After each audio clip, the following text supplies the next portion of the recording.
Sasali ba sa Gilas SEA Games? Eram at Chua biglang lumitaw sa SEA Games practice. Mga ka-hoops, may dalawang misteryosong bisita sa Gilas Pilipinas practice at hindi basta-basta mga players ito. Poy Eram at Justin Chua, parehong produkto ng Ateneo at parehong minsan nang na-coach ni Coach Norman Black, ay biglang nakita sa official practice ng Gilas para sa 33rd Southeast Asian Games. Tanong ng lahat, sila na ba ang final members ng ating Gilas lineup o training camp guests lang ba sila? Alamin natin. Sa Moro Lorenzo Sports Center sa loob ng Ateneo, unang nakita sina Poy Eram at Justin Chua na nakiki-join sa Gilas training. Kasama nila sa practice sina Thirdy Ravina, Robert Bolick, Dalf Panopio, Matthew Wright, Abu Tratter, Von Pesumal at Cedric Manzano. Mukhang kumpleto ang talento, pero bakit nga ba nandoon sina Eram at Chua? Ang problema, wala pang confirmation kaya lahat speculative pero may clues. Si Poy Eram, kasalukuyang nasa TNT, ay kakabalik lang mula sa ACL injury, habang si Justin Chua naman ay free agent. Walang current team kaya open na open sa anumang national team opportunity. Parehong big men, parehong shot blockers, parehong may outside threat, at parehong may Ateneo pedigree. Dito papasok ang pinaka-interesting na angle. Si Coach Norman Black ang inatasan maghanda ng Gilas para sa SEA Games.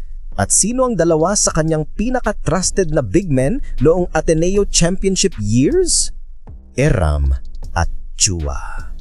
Hindi malayo na gusto ni Coach Norman na magkaroon ng veterans na familiar na sa kanyang sistema, especially sa short preparation time ng SEA Games team. May tanong ang fans ngayon. Bakit parang halo-halo at hindi masyadong star-studded ang lineup? Surplus goods lang ba ang pinadala sa SEA Games? Ating sagutin, hindi po yan surplus. Ito ang realidad. Short preparation time.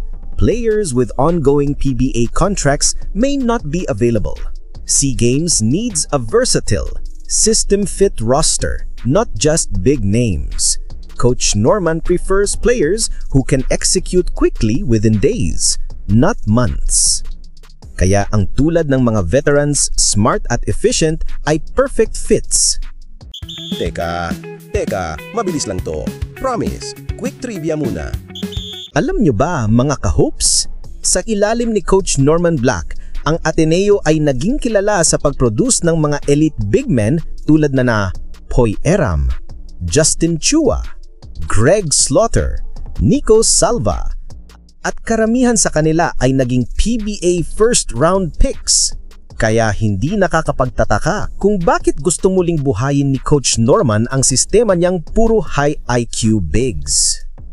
Mga ka-hoops, ito ang aking analysis.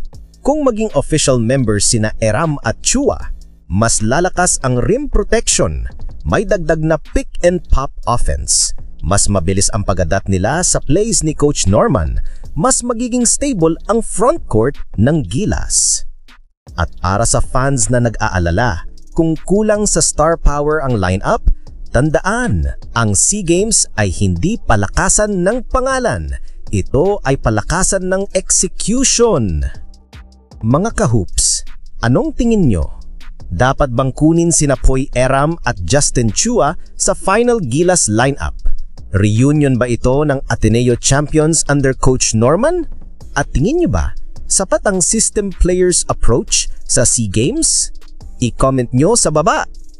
Huwag kalimutan i-like, mag-subscribe at i-ring ang bell para updated kayo sa lahat ng Gilas, PBA at international basketball news. Better late than never, mga ka-hoops!